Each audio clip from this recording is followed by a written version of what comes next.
Mondays through Fridays, 3:30 to 4:30 p.m. in the newsroom. You can't afford to miss it.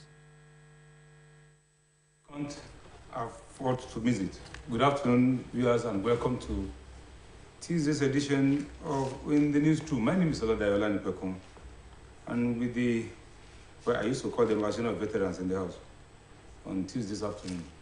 We'll be taking you through topical issues. Let me quickly run through the topics.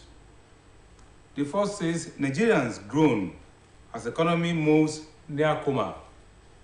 So we'll look at what the way out, and why the Nigerian economy is moving towards coma. And like you already know, in the next room, we are always desirous to provide solutions and the way out to issues.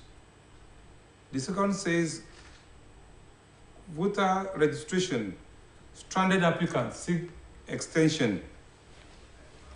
What?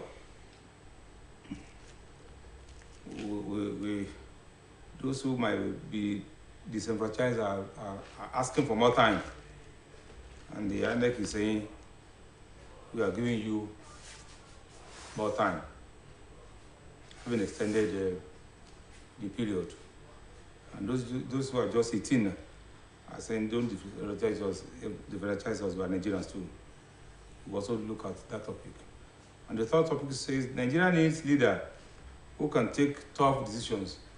That is credit to the former governor of Edo State, Adams Oshiomhole, and the Labour leader for that matter. Somebody is saying, is that an indictment?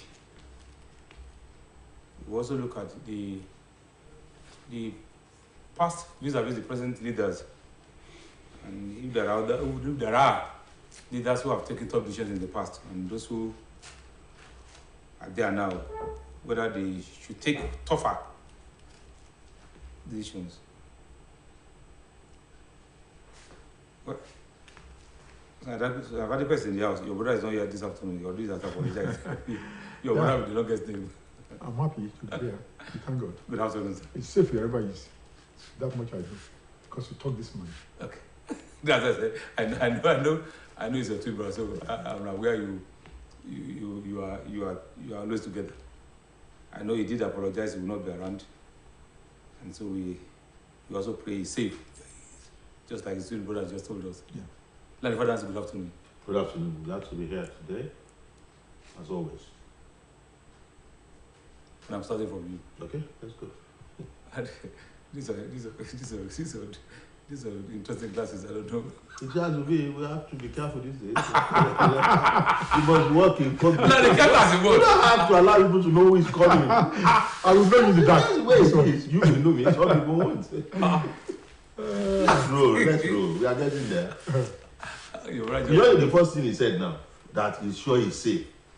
If you have not heard from your friend or brother, you are not too sure who is safe now. Yeah. That's the truth of it. That's right. If somebody tells you I'm traveling 100 kilometers to home, then you should find out, are you home? Are you safe? Yeah. So, this is your classes? I'm telling you. Okay, let's... Security consciousness. Yeah, okay. No, I'm sorry for you. Yes, thank you. Nigerians groaning. We have said that time again. And each time there is an economic policy, you discover the after effect of it is supposed to soothe people's pains, but it wasn't it. And so it becomes rudderless when you cannot track what is causing problems for the people. So gradually, that coma has become a situation of like, okay, you think a patient is recovering and you discover it is full recovery before total collapse. So it looks like, okay, some effects are working and the next thing, it nosedives and goes below. So people are just living 1 minute to the next, wondering where the messianic results will come from. But unfortunately, definitely is not coming from our policymakers now. Okay. So if I look at, let's take it from where I just stopped. There's not doubt to the fact that the standard of living is becoming increasingly difficult, increasingly high, and like you just spoke of, delicate intelligence and concerted efforts to tackle it. Maybe. Oh, well, I think Nigerians have to face the fact that they still have to grow some more. There's no end in sight to that growing right now. Is that They still have to grow some more. Because all we have seen so far, the economy has almost collapsed maybe about 3-4 times in the last few months, let me put it. But one way or the other, God just helps us to bounce back. Not by the efforts of any of our policymakers. But God just intervenes, one way or the other. You see that the people we are owing understands us, and we are not paying what we should pay, or one way or the other, something happens that will boil up the economy in a way. But apart from that, I think for now, our policemen are not looking at what the masses are suffering, because they are not suffering it. They are not suffering it. Look at all the governors now, senators, the presidency. A lot of them have free things going for them. Like, for example, the governors will have free fuel, they have free food, more or less. Go to the presidency, the same thing happens. Go to all the ministers. But I disagree with you. But they have extended families, and you think they're not? No, these extended families, what they used to cater for these extended families, just peanuts in what they take home. Peanuts.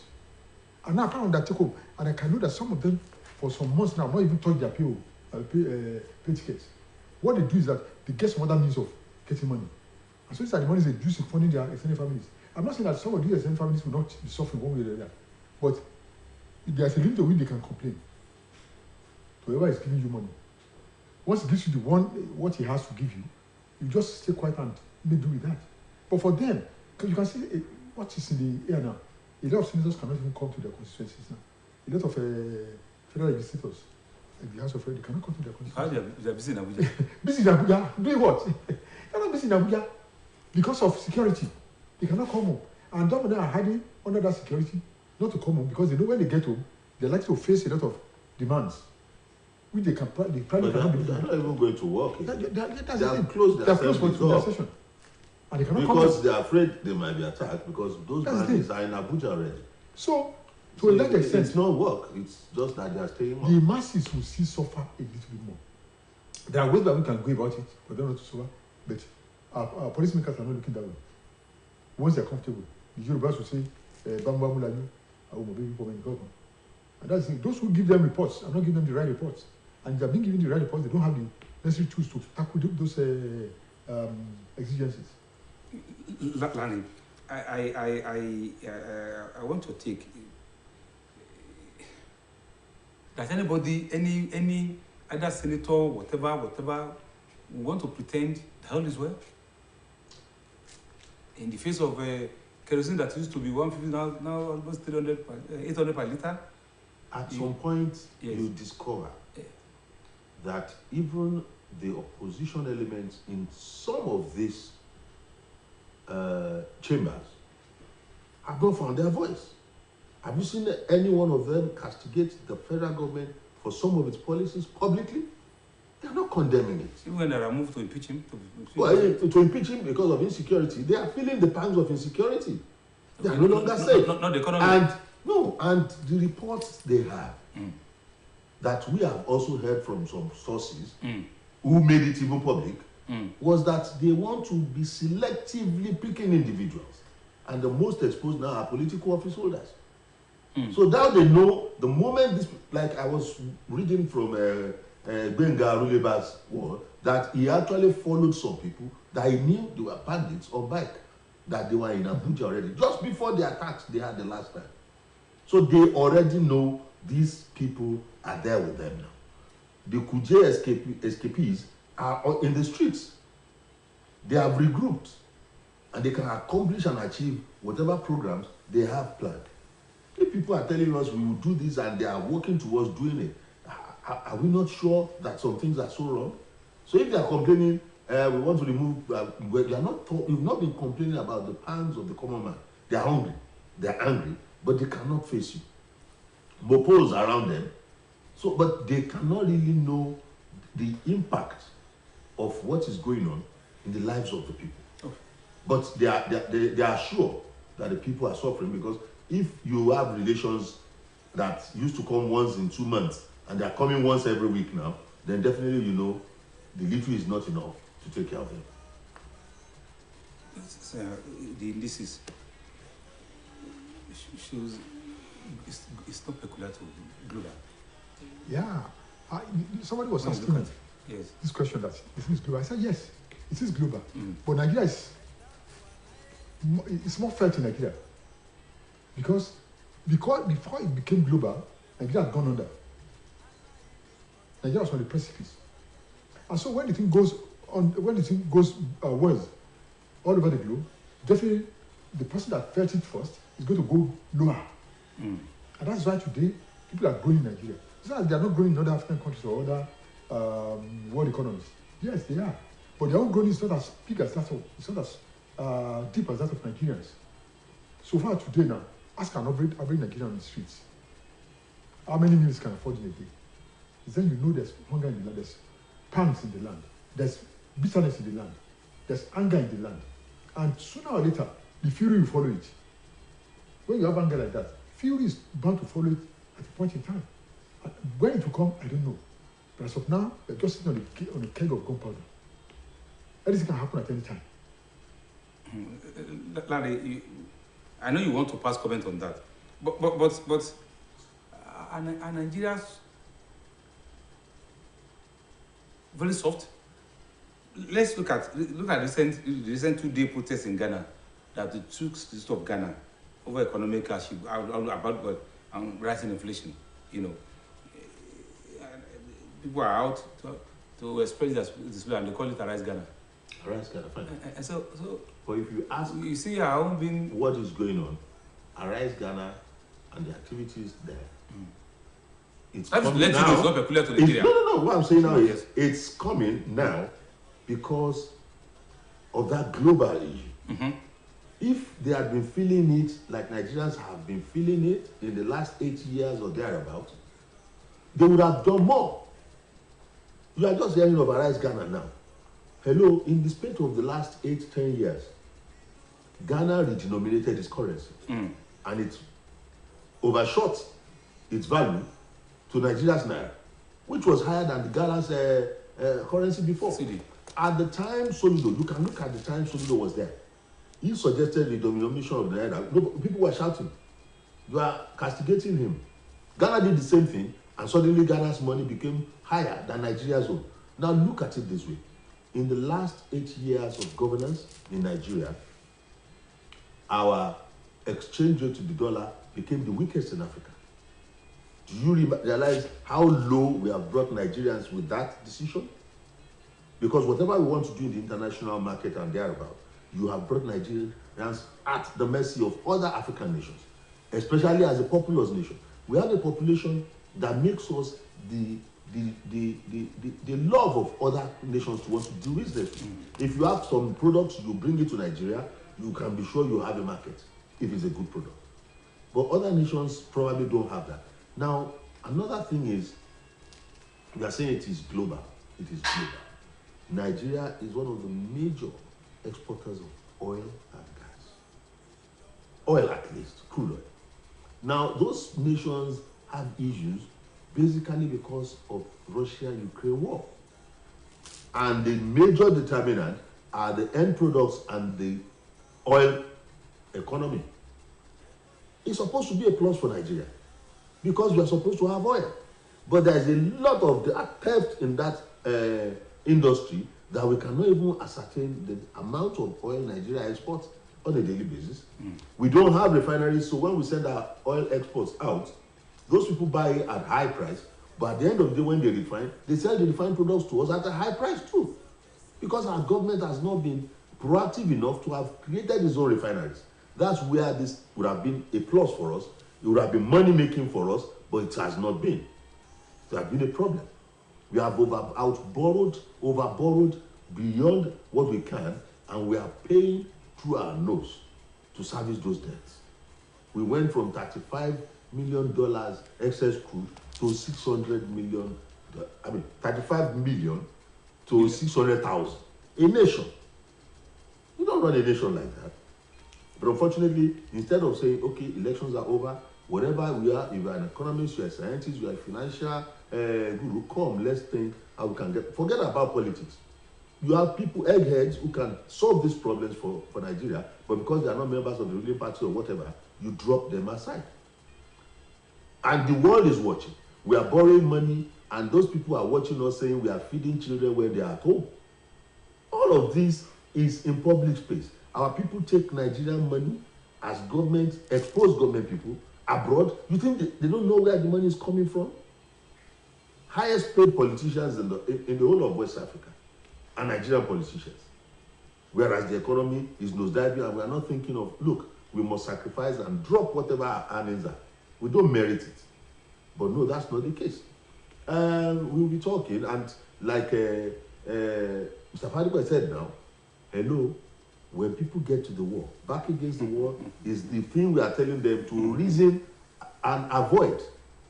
And in the political space, you discover, look, in the past, who would have expected them to be talking about political parties in Nigeria?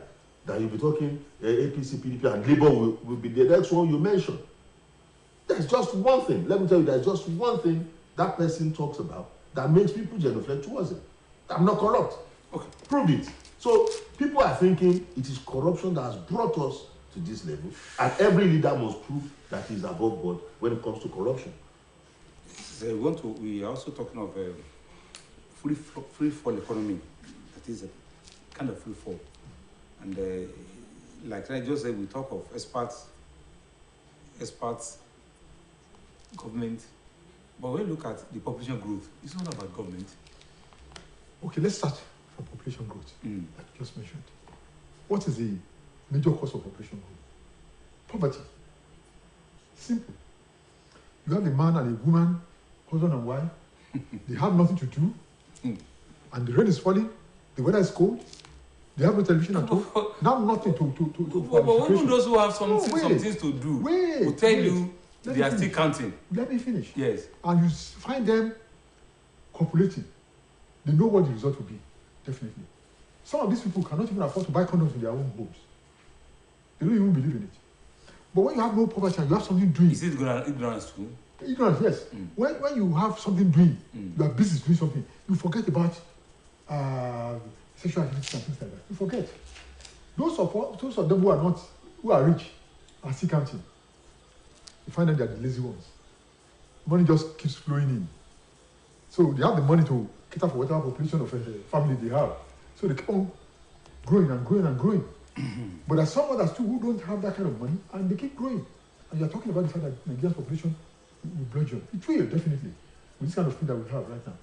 It's only the wise one amongst us that will think that there will reason that I cannot afford to have more than two.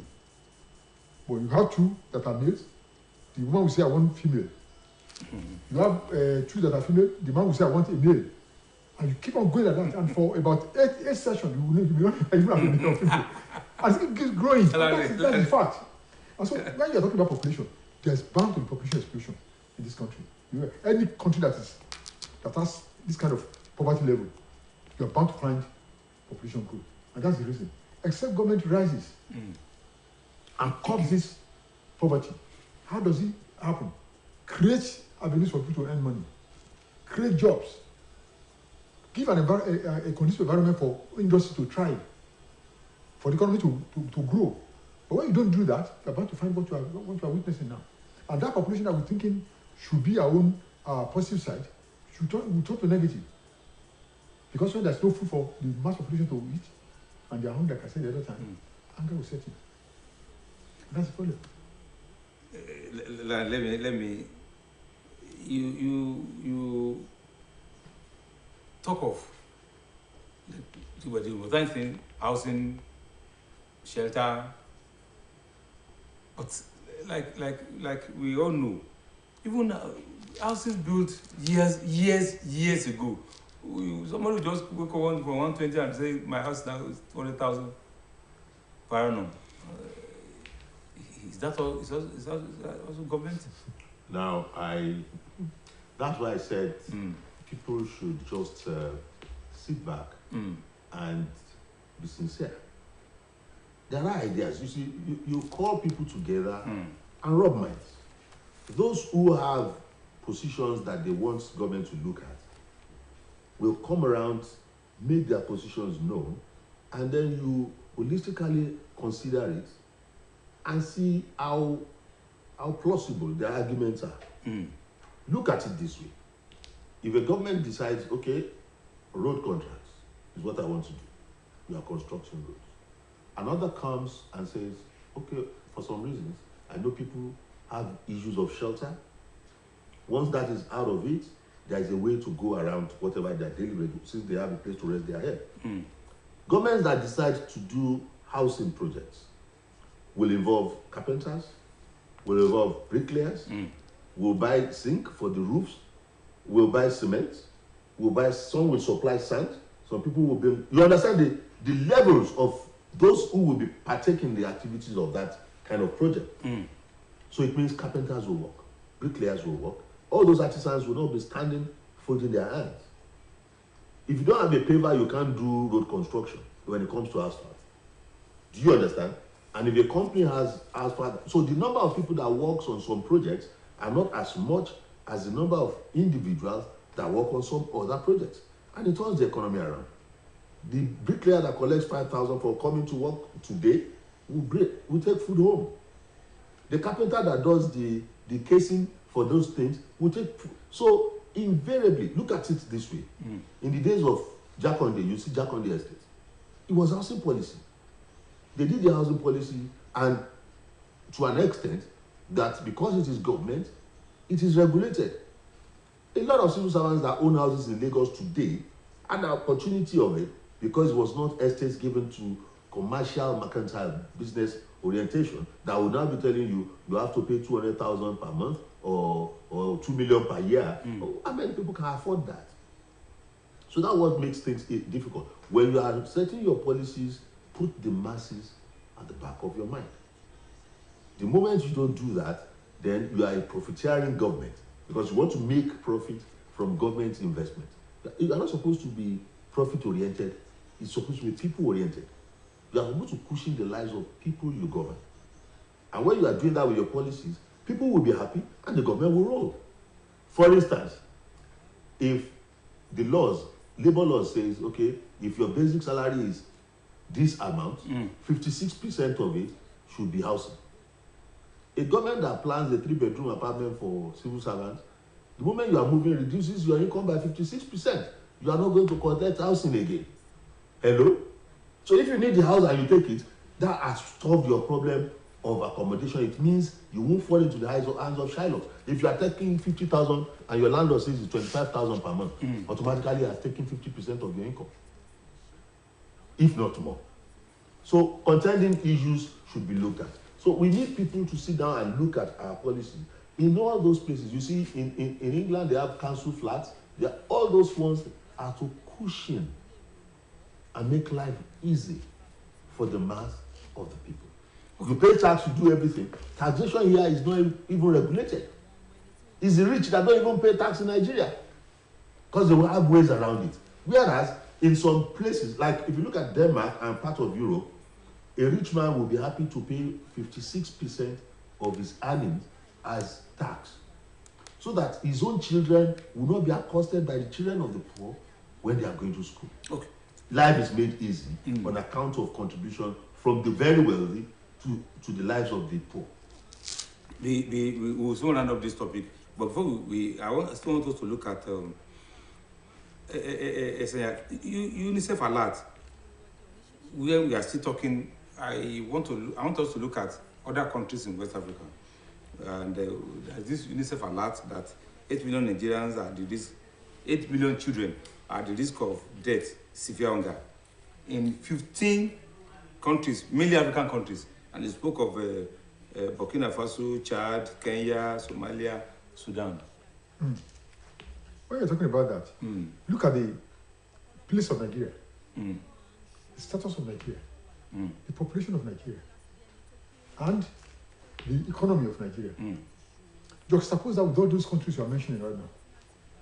You see that a larger percentage of Nigerians will die. Of Nigerian children will die. Severe hunger. Severe hunger. Severe hunger. And if you now look at the economy of Nigeria, these are these countries you are mentioning.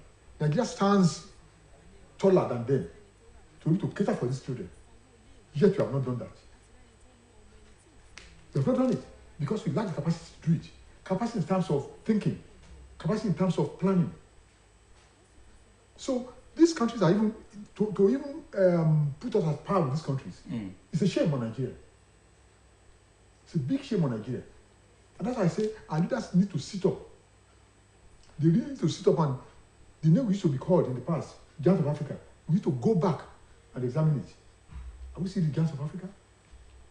Are we doing what we're supposed to do? Every day recession.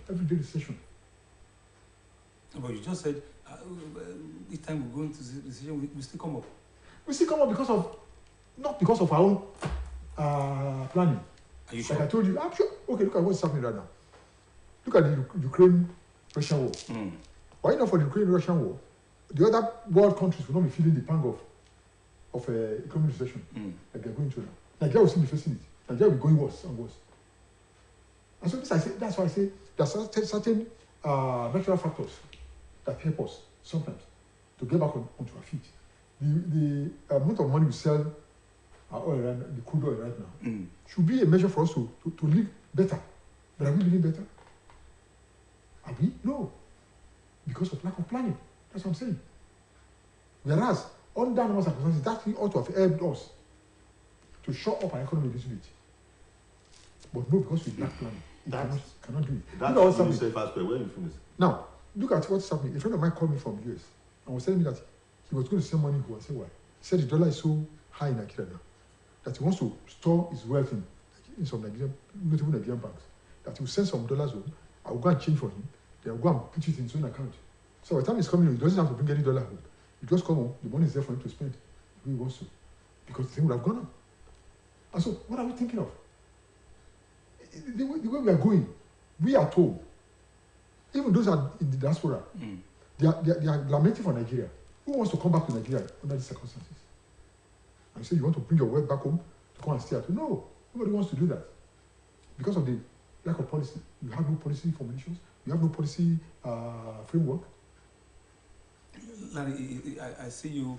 Yes, greed and avarice has done worse in Africa than any other continent of the world. Now, two instances, just two. There is this woman, I think a Dutch woman, that saw a dying African child, dying of hunger. That you will see that pictures some years back, almost 10 years back. Yeah. Or about 14 years back. She picked up the baby and started feeding the child and adopted him. The child reunited with the father like 7 days ago. The child had a father, but was actually dying of hunger. And the father couldn't even show face to say, I don't mind, please take him. The woman just, like you pick a chicken that is dying, was how she picked that boy. One woman, one human person. We have lost the humanity in us. We don't consider others who are suffering and dying around us. That's one person. She's a white woman. We might say pigmentation of her skin or where she comes from. There's an African young man, male, a footballer, and said he doesn't need Ferraris. He doesn't need a private jet. Every household in his village shares from his wealth anytime he gets money. At least £7 for every household. Hello, is he not drawing people out of poverty from his community? One man, one individual. The moment our leaders have that kind of humanity in them, then we can change the lives of people for the better. Our people are not, they are inhuman. That's why this is spreading this book. But we'll round up now, but let's look at it. The School of Sources say Nigerians live flamboyant life. Yes. Housewarming, funeral, just to show birthday. Just to show off. To say, if you have the money, can I show off? Wait. So somebody is saying we are still living a flamboyant life. Yeah. And there, Larry was saying something right now, that if all of us who have little one thing or the other to dispose of, show empathy to the less privileged, Nigeria will be better. But no, we won't do that. So they have enough money to even feed a whole village. They won't do that because they know people will start asking questions, where did he get his money? They are afraid of EFCC. That's because they are not clean. corruption. They're not clean. All this engagement that you see all over the place that you have to do, Nigerians already believe that it's part of the system that they just have to do it. Some of them go and borrow. Even in the face of this economy? Oh yes, they still do. They go and borrow to make sure that you do this thing. My father died. I must give him a befitting burial. Who are you giving a befitting burial to? Is this your father or your colleagues who are going to eat from your purse? We are not thinking, and it comes to a point that we have to reason. We got to that point. When my own mother died, before she died, she told me point blank that come and record me. Any one of you, my children, who does not take care of me right now, forget it. When I'm dead, don't go and have any ceremony. And when she died, I told my sisters, I said, look, this is what my mother said. When I recorded this thing, I showed them. Till today, after we buried my brother, nobody went for it. All my friends were busy asking me, where are you going to this ceremony? I said, ceremony, I will tell you when it's time. Larry, let's have a last thing. Go to the second topic. Yes, we'll go to the second topic, but before we go, let us know that our people have to be humane in their reasoning. There is always somebody somewhere you can do, and you don't show it off. Show off is what is killing the idea. Those are the moment you start showing camera, you start recording that you are helping people, you are not doing anything. It took people to find out how that guy spends his money. It wasn't as if he was going on air shouting about it. But people in his community are the ones that say, we get money every month from his income. One man, one person. He said he had an opportunity created by God-given skills, and so he felt he should work for his community. That woman that picked that boy up is not a rich woman. She wouldn't be a rich woman to come into Africa and start exploration. She's just somebody drawn to that. And so if an outsider can come into Africa and impact that kind of a thing. We were reading about Mary Slessor, we're reading about those people, what they did to impact the lives of Africans. But our own people have not seen that as part of them. Sometimes against us who, like I said, not out of our own policy making, but grace of God. We still rest on that grace of God. Grace of God is unlimited, quite right. But sometimes God can snap. I'm starting from you. Second topic. Voter registration. Stranded applicants seek extension. Yeah, it's a two-way thing. See, there are some people who are seeking extension because they are just getting to 18. And they don't have the opportunity of doing it because they're going and coming back, not being able to do it.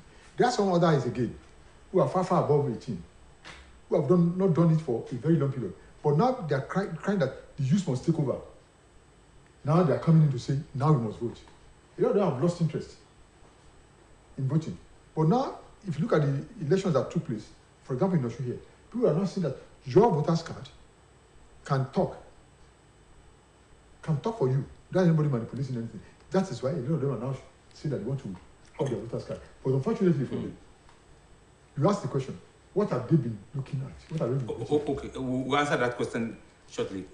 Larry, I want to quote this person now, the National INEC Commissioner for Information and Voters Education Festival. He said, not everybody who register for voters card will be entitled to vote. What does that statement mean? I think he would still go further to really explain that.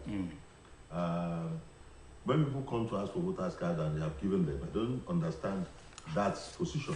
However, a lot of people have been going, because we are talking about the deadline, what were they looking at? Have been going to look for voters card and they have not been able to get it repeatedly.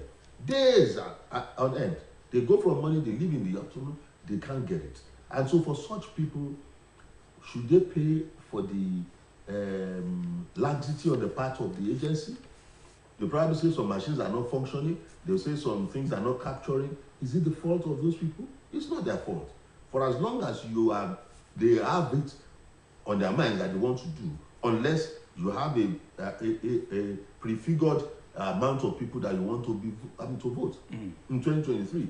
If not, for as long as they are there within your deadline, and you cannot, of course, by the 31st of July that they made deadline, it was expected that there should be any queues again of people wanting to register.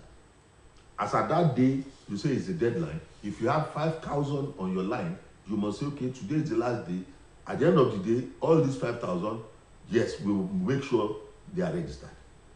I mean, they have their voters card. But at the close of work for that day, whoever was not captured as waiting in line cannot be answered. So it means for first, second, third, and other days before that year, before the election, since they have appeared to you, you make a capture and a record that they were there before the deadline.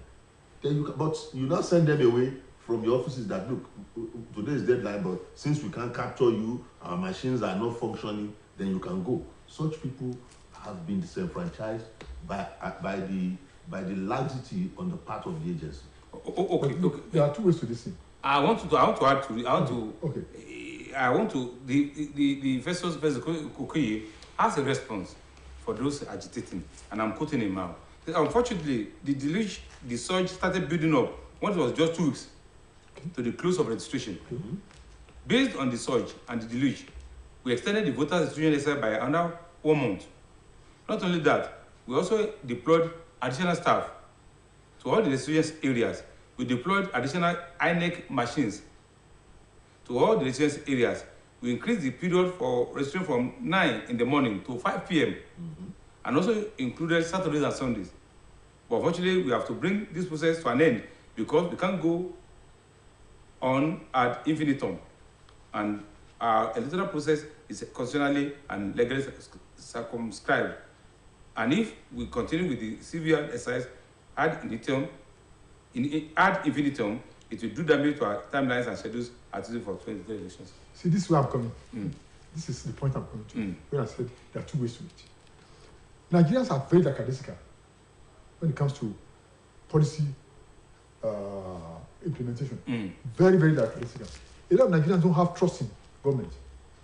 So they believe if you tell us to come and register between today and the end of the month, they will say extend it. Don't let me bother my head. You just stay at home.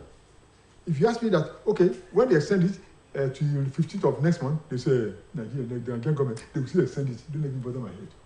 And that thing just go on and on. So I agree with Professor Sokwe saying that it cannot be indefinitely.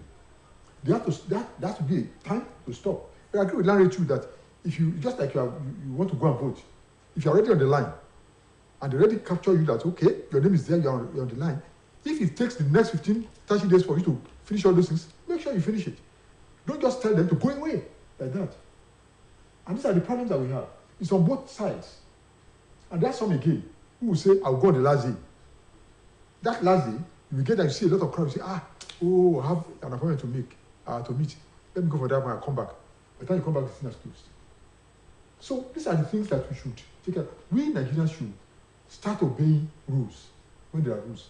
And the enforcers should start enforcing the rules when there's time to enforce. You just don't leave everything to rules and caprices of the weather, whatever. Okay. Let me back to you. I know you already made an allusion to this, but let me still say, even with all this effort, good as they were, is it enough to disenfranchise Nigerians from voting? That's not what I'm saying. That's okay. You have a deadline. That deadline in every state, in every ward, where people are on queue and they said they have come and it's that day. You need to capture everybody on that day by way of record or even numbers. That okay, we have given you numbers. This is the last day. You can now come at your convenience in the next 1 week, so that we can do your own. But we have closed INEC, PVC, whatever. But the moment you tell them to just go, let me tell you some of the instances of what happened in some places.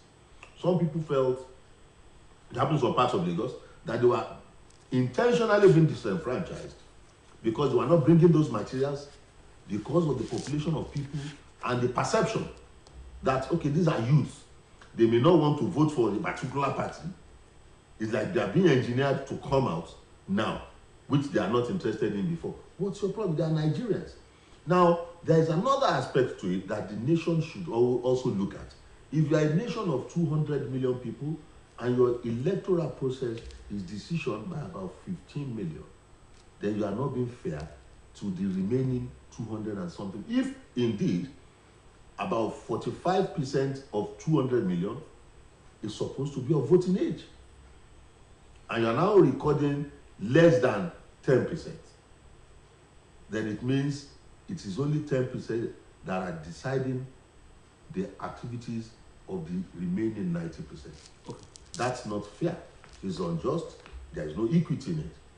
So if you want a just and equitable thing, you must make sure that the number you have, yes, they may not come out on election day, but the number you have will be captured as a percentage of the population the nation has, to show that the majority of the adult population that can decide who leads has that right in their hands. It's a very bad. You spoke of, just like you alluded, you supported Festus Okoye on ad infinitum, that they cannot continue. Definitely.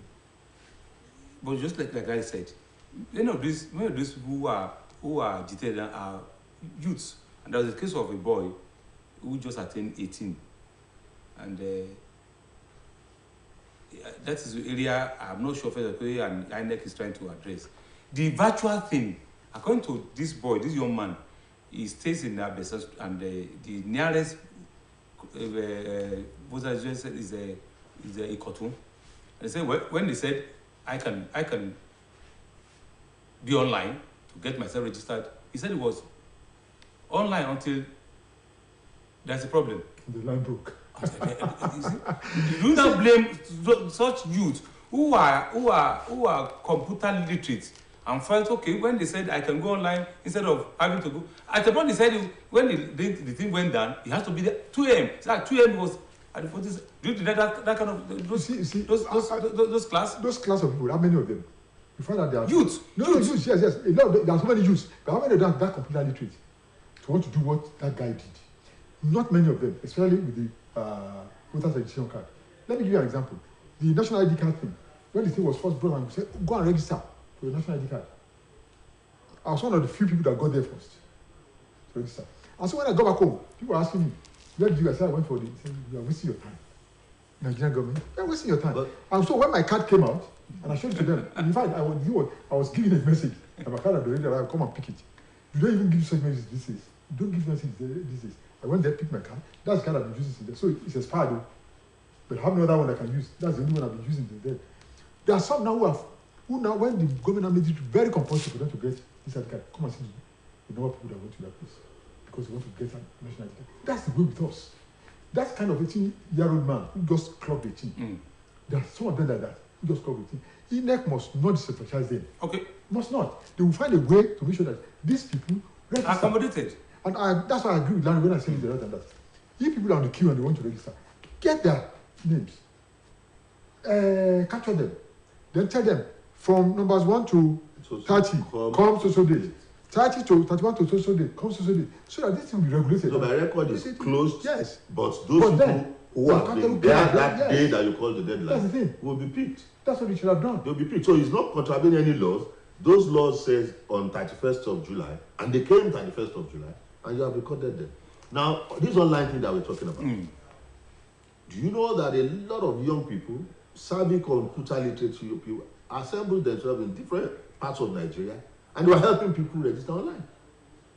That we must do a PVC revolution. So all of these things to the old order look strange. And so those people believe, do you know that in some parts of a state that miscreants went to chase them away? And this population, all these people still want to start registering, and they won't be voting for our candidate.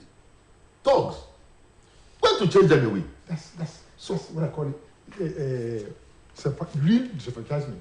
So how am I saying that? The law enforcement, where were they? They won't be there. Well, can we go to the third topic? And I'm back to you. Yeah. Nigeria needs leader who can take tough decisions. Oshiomhole, former governor of Edo State. Well, that statement, is it an indictment on?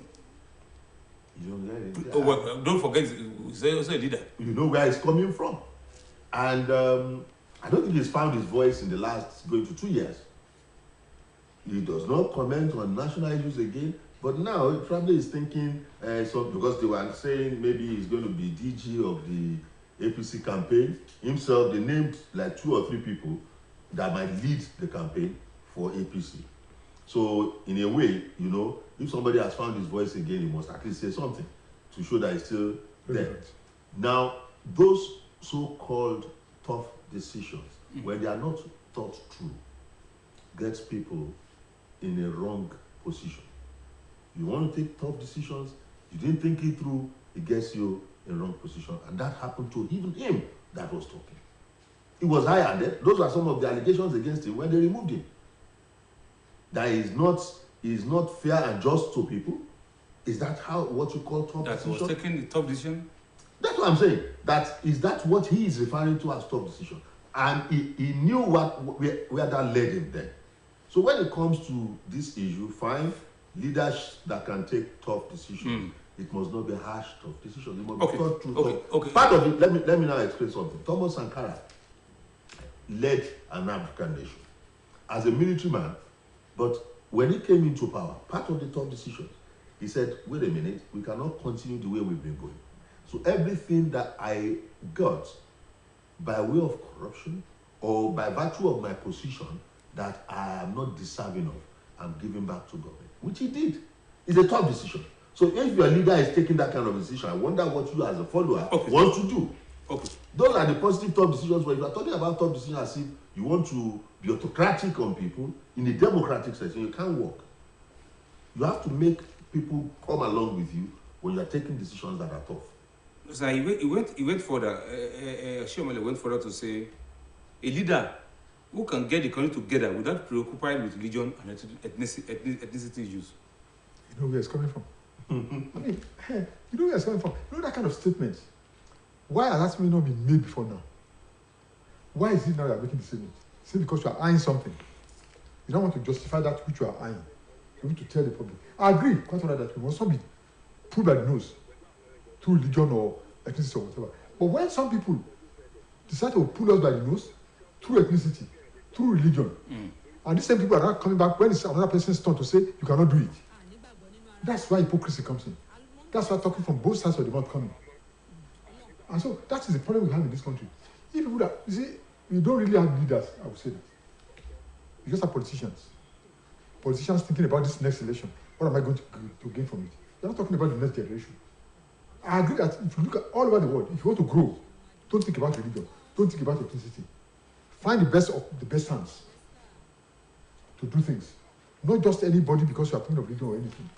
Religion will not get us anywhere. You must see that. You have to work first of all before you start praying. You don't start praying and say you're not going to work and the thing will work. Don't work. And so that's why I believe what he said, that you need people to take tough decisions, quite all right. But again, whatever tough decisions you are going to take, make sure if God sees you are taking tough decisions, let people know that they're taking tough decisions on their own. The people may love something. What they love may not be the best for them. It is partly on the government to know this is what the people need at this particular point and be very, not be too parochial about it. They must be altruistic about it. And say, okay, this is what the people need. And the people, after you have done that, the people know, yes, it's exactly what you need. In fact, what you are agitating it for is not what you need. And that way, they will not start believing government. It may be a tough decision. They must suffer for it, but when they start gaining from it, they will know. People start saying that some leaders took tough decisions in the past. Which are the leaders? Some leaders? Some leaders took tough decisions in the past. Okay. Lani, let's round up. But look at, I want you to take what I just said. Those things said, he said it will require a man of courage to return Nigeria to the state it was. Are we saying civilian regime in the country? Are we saying that it's not working? It will take a man of courage to return Nigeria to the way it was.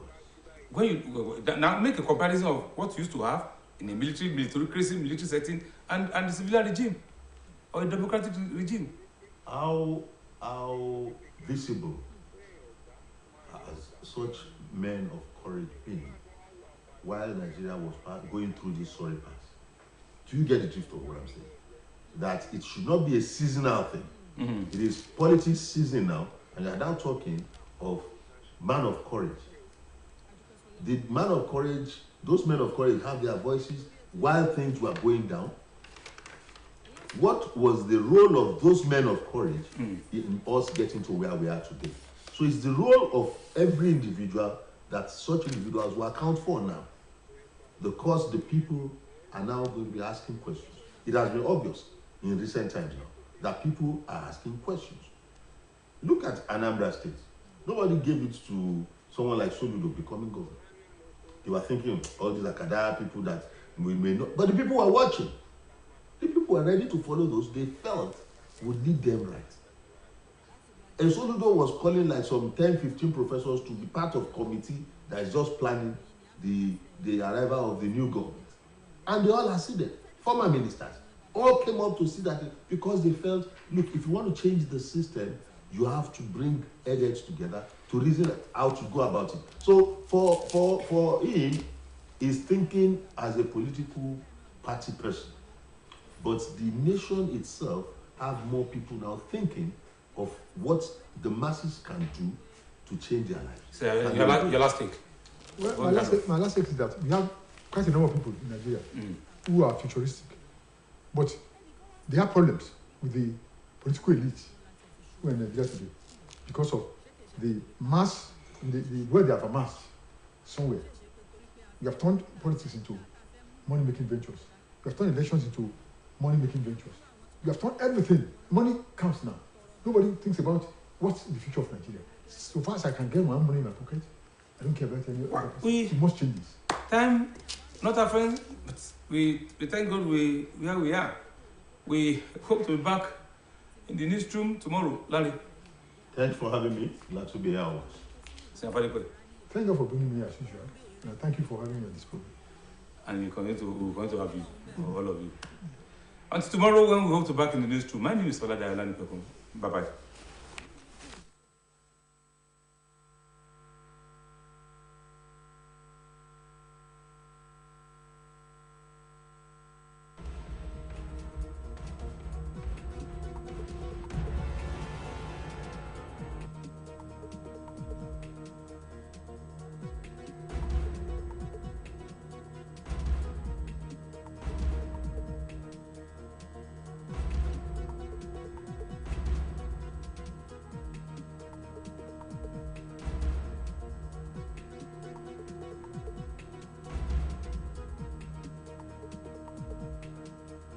Mondays to Fridays, 3:30 to 4:30 p.m.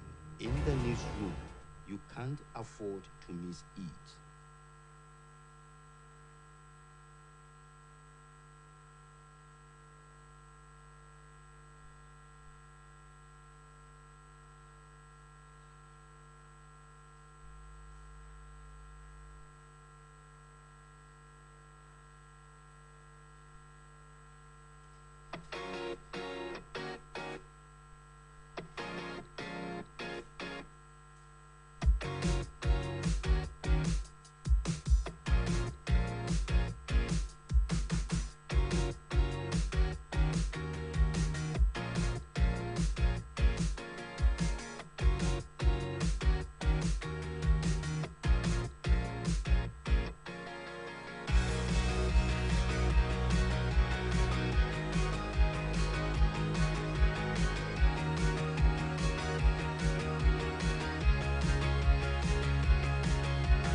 Mondays to Fridays, 3:30 to 4:30 p.m.